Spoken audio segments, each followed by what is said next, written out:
Esce ancora fumo dalla struttura di legno collegata all'ex albergo Continental di Viale Venezia a Bassano, che giovedì pomeriggio è rimasta distrutta dalle fiamme divampate probabilmente dopo che era stato acceso un fuoco all'interno, dove è stato rinvenuto un corpo carbonizzato. Una persona ancora senza un nome, si ipotizza sia un cinquantenne nordafricano, un senza tetto, che già in altre occasioni aveva trovato riparo nell'hotel abbandonato da decenni, ma saranno gli esami del DNA a stabilirne l'identità. Come lui, altre persone si rifugiavano all'ex Continental, già in passato covo dello spaccio, oggi riparo per clochard, nonostante i numerosi interventi del comune di chiudere ogni accesso.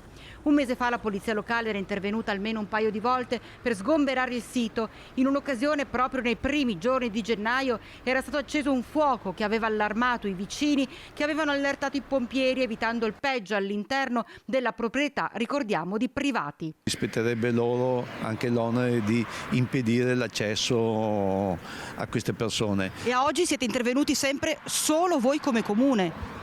Sì, siamo intervenuti noi come comune, facciamo quello che possiamo, ci sono anche altre realtà che stiamo monitorando per far sì che non avvenga quello che è avvenuto qui. Non vi siete messi in contatto con loro, non avete premuto affinché possano sistemare e rendere in totale sicurezza questa struttura? Beh, è una cosa che facciamo sempre quando interveniamo, avvisiamo la proprietà anche del nostro intervento, perché deve essere, delle volte non è sempre possibile, certo, perché è proprietà privata, li avvisiamo e questi sono a conoscenza delle condizioni del loro stabile. Molte opere non operano, non possiamo però neanche costringerli. Certo.